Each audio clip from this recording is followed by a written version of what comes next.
What up, HyperChange? Welcome to another episode. Just wanted to update you all on my Spotify options trade. I finally closed that out today. I made a video about 3 or 4 weeks ago when I came out of options retirement to put on a sort of crazy options trade about Spotify, super bullish about their move to sign Joe Rogan. Then they announced recently Kim Kardashian, the Ringer podcast, just this big push into original content for podcasts. I think it's going to be huge for Spotify. I'm really excited about what they're doing. And so not only I bought stock, still a shareholder, own every single share, but as well, I decided to get risky and put on a January 22, what they call LEAP long-term option calls. Bought some out of the money 260 strike calls for $24.20. I made a whole video kind of explaining this. And then I ended up selling them today, about 3 and 4 weeks later, for $51 per contract. So I was about 110% gain in 4 weeks. Probably one of my best trades ever, to be honest. And I've immediately decided to go back into options retirement and not push my luck. But yeah, I'm really pumped about this. Kind of want to just document on the channel this trade since I was talking about it.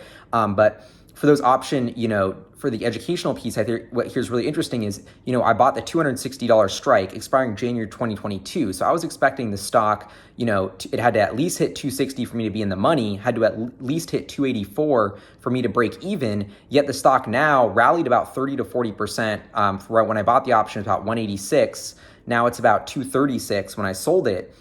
So that rally, still not in the strike price, still not in the money, but that option to buy it at $260 per share is now worth $51, implying a break-even price or so of $311 per share. So even though I didn't hit the strike price, and even though it didn't even hit 260, the value of that contract went up because the stock moves. This is a really interesting way to show how, Spotify stock only moved from 186 to 236, not a huge move, yet my option more than doubled in value. So this is the way I like to use options, is to get sort of, leverage without going into debt, if I really, have extremely high conviction. And the tricky thing about options, it's all about a time game. Even having huge FOMO of like, crap, I sold my Spotify options. Like, I love the company. I think there's huge potential. I think it could run right back up to 300 or, keep going to 300 and I'll miss out on huge upside. But, options are all about timing. You have to get the timing perfect.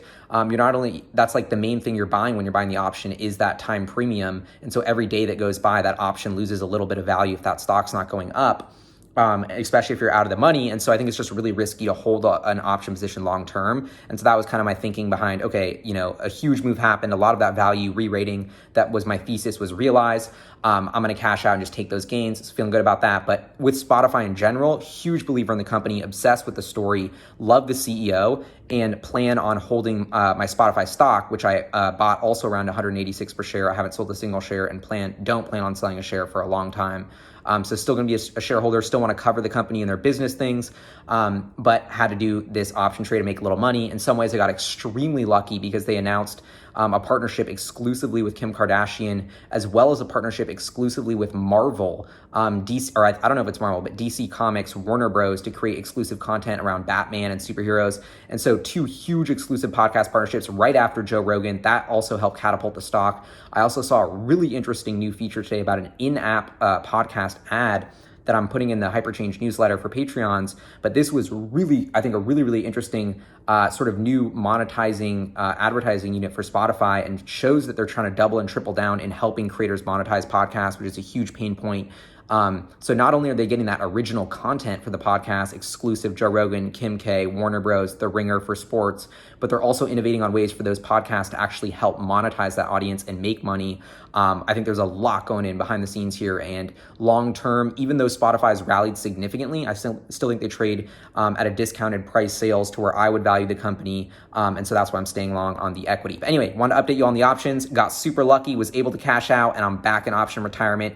Anyway, huge shout out to the Patreon supporters, boosters, fun in the show.